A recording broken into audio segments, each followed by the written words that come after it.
भाइयों, आज एक तरफ भाजपा की नीति है, भाजपा का नेतृत्व है और भाजपा की नेक नीयत भी है।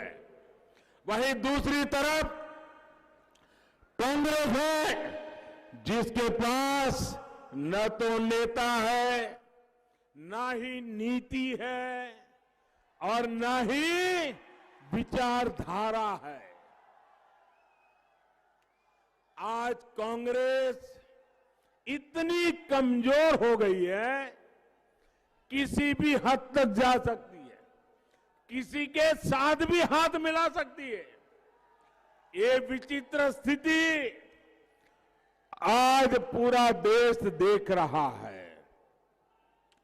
पश्चिम बंगाल में जिन वामपंथियों के साथ वो लाल सलाम कर रहे हैं, उन्हीं के साथ केरल में नूरा कुश्ती चल रही है। एक राज्य में जिसको गाली देते हैं, दूसरे राज्य में उसको गले लगाते हैं। कांग्रेस का ये कंफ्यूजन हर तरफ है।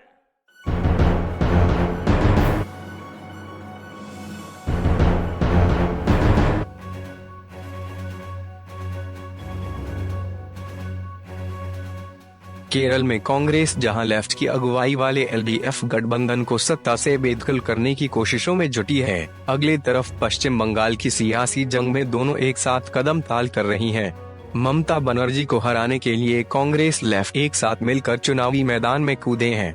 बंगाल में याराना और केरल में दो हाथ करती नजर आ रही कांग्रेस लेफ्ट का यह रिश्ता जानकारों के समझ से परे है।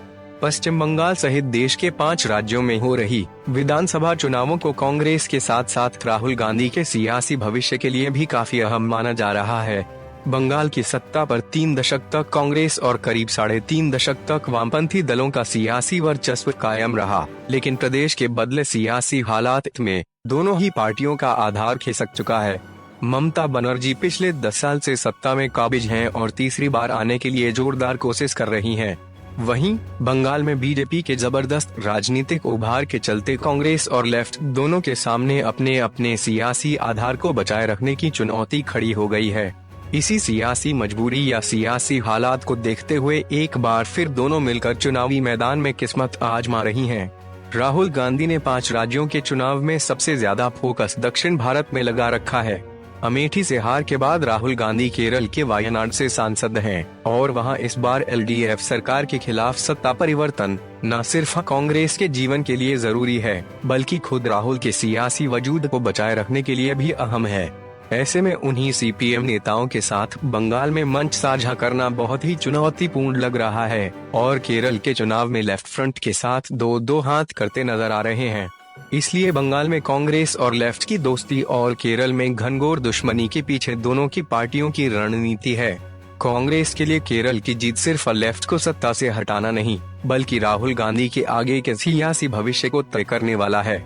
वहीं बीजेपी के बड़े सियासी आधार ने पश्चिम बंगाल में कांग्रेस के लिए राजनीतिक हालात ऐसे बना दिए हैं जहां वो बड़ा करिश्मा नहीं दिखाने की स्थिति में है। ऐसे में अब देखना कांग्रेस 2 नामों के सहारे राजनीतिक दरिया किस तरह से पार करती है।